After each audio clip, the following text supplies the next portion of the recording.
अस्सलाम वालेकुम दोस्तों, कट टू फिट में खुशामदीद। आज से हम एक नई सीरीज़ जो कि इको 401 की है को शुरू करने जा रहे हैं। इस सीरीज़ में कुल 45 लेक्चर होंगे और मैं कोशिश करूँगा कि ये जो इतना मुश्किल कोर्स आप लोगों को लगता है ये इंतहाई सहल अंदाज में बताऊँ। तमाम कंसेप्ट्स और ख़ास तौर पे ग्राफ को इंशाल्लाह इस अंदाज में समझाऊँगा, इस अंदाज में बताऊँगा कि ये कोर्स आपको बच्चों का खेल लगने लग जाएगा। अगर आप चैनल पर नए हैं तो चैनल कट टू फिट को सब्सक्राइब कर दें। इसके अलावा इको 401 की फ्री ऑफ कॉस्ट बगैर किसी कीमत के कोई क्लासेस लेने के लिए या क्विज़ करने के लिए, उसके अलावा कोई फ़ाइल्स चाहिए हो या साइकोलॉजी की भी कोई फ़ाइल चाहिए हो आपको, तो बगैर किसी कीमत के अगर आप लेना चाहते हैं तो डिस्क्रिप्शन में मेरा व्हाट्सएप का लिंक है, आप वो ज्वाइन कर लें। इंशाल्लाह वहाँ से आपको फ़ाइल्स, क्विज़ और इको के कोई भी अगर किसी कंसेप्ट में मसला है तो आपको मदद मिलेगी।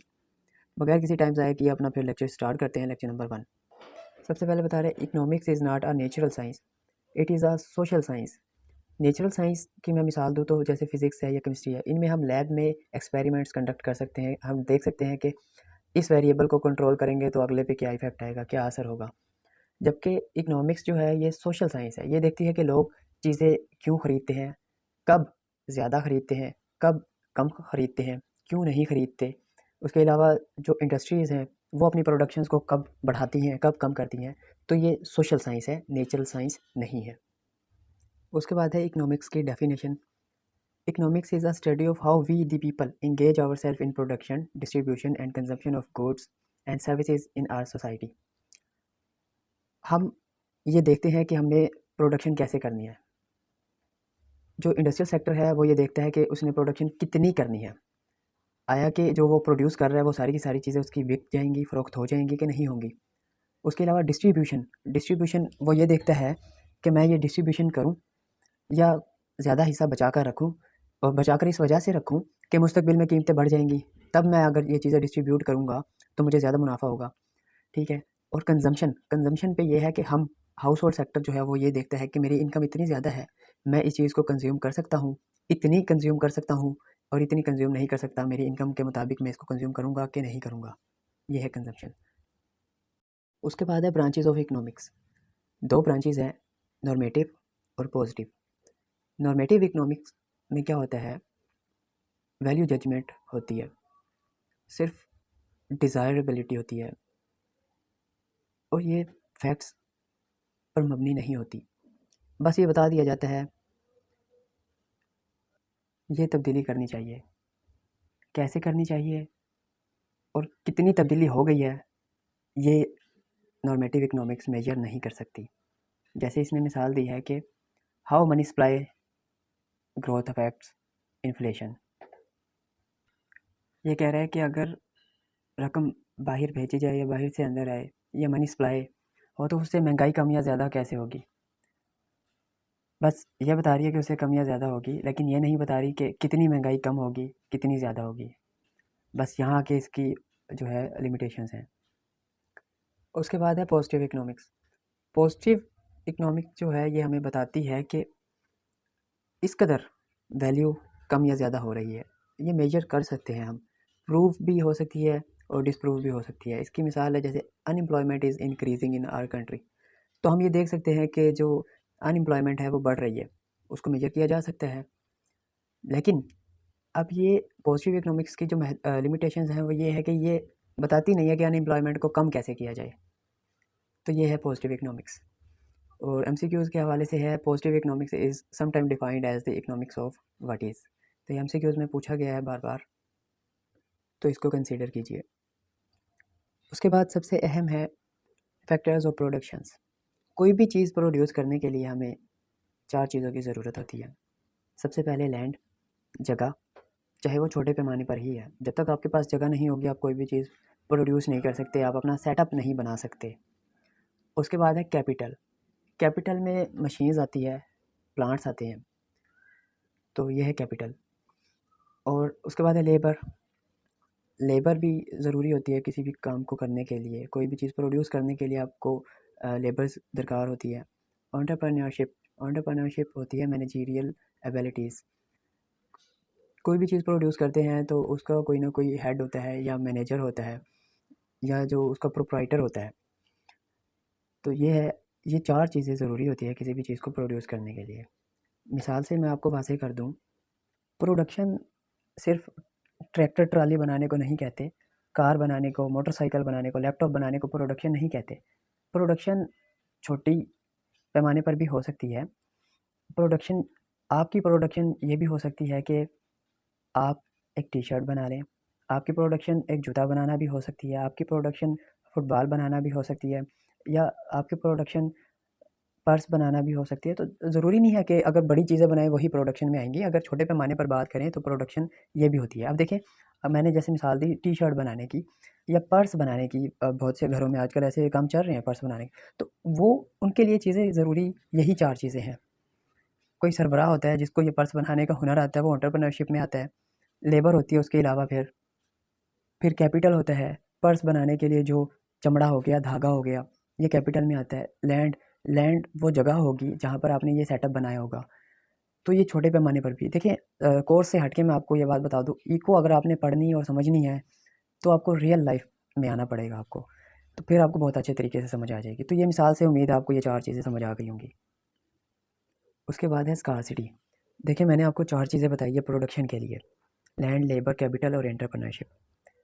कोई भी चीज़ आप प्रोड्यूस करती है तो उसकी एक हद होती है, उससे ज़्यादा आप वो चीज़ प्रोड्यूस नहीं कर सकते।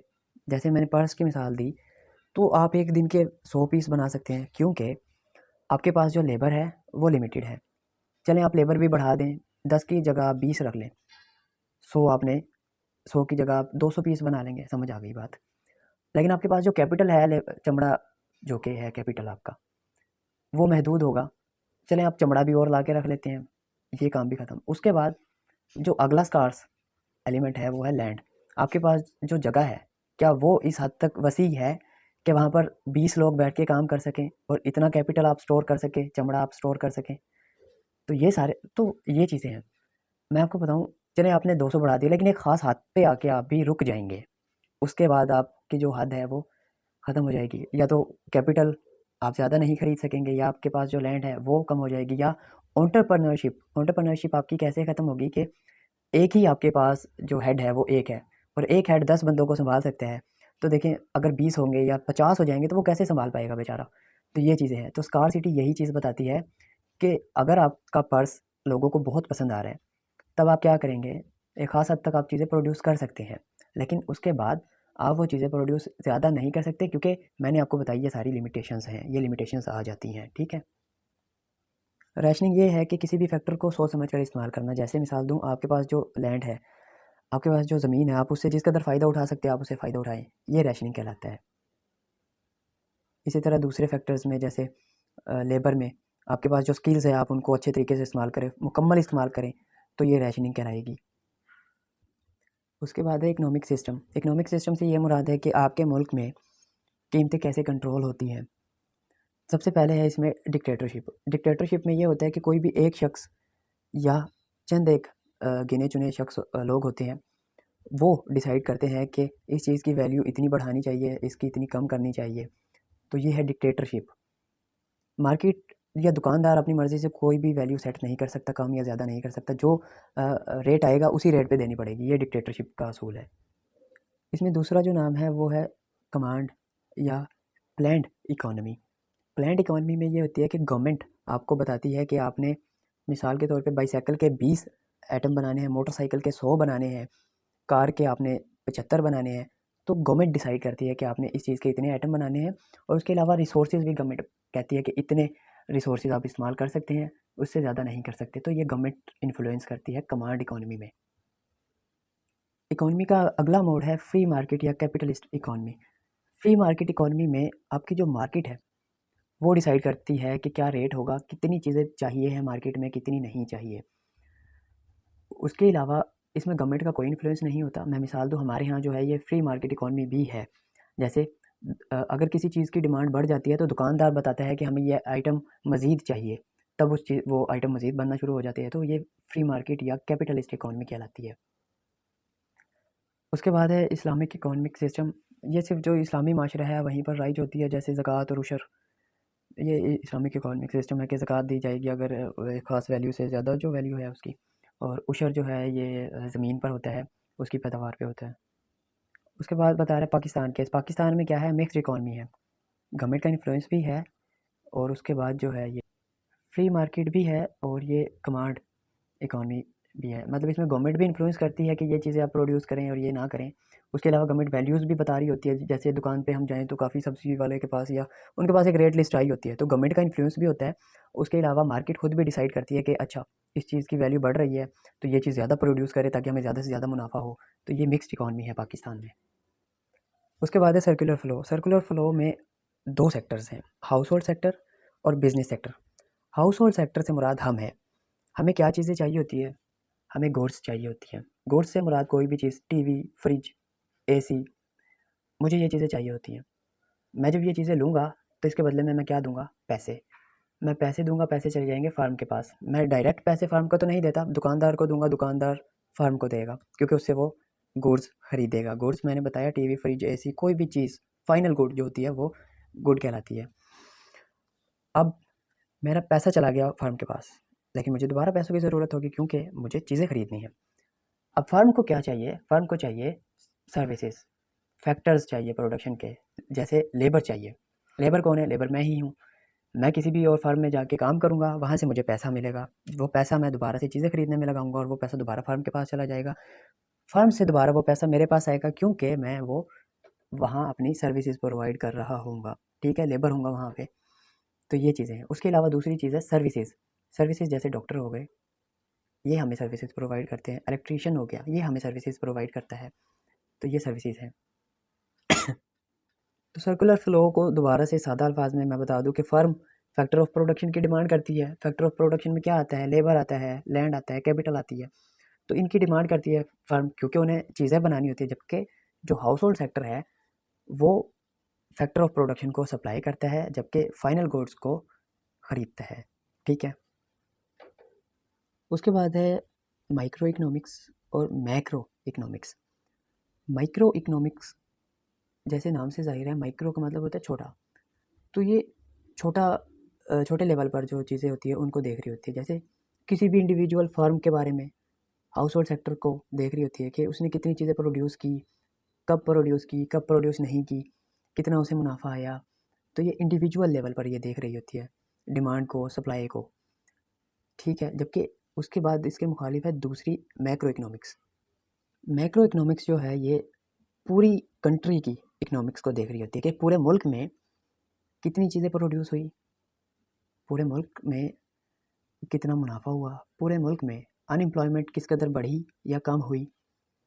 तो ये है मैक्रो इकोनॉमिक्स। मैक्रो इकोनॉमिक्स पूरे मुल्क में मौजूद तमाम इंडस्ट्रीज़ की प्रोडक्शंस को नोट कर रही होती है, उनका मुनाफा नोट कर रही होती है, इन्फ्लेशन को नोट कर रही होती है, इन्फ्लेशन महंगाई को नोट करती है। तो ये पूरे मुल्क की देख रही होती है मैक्रो।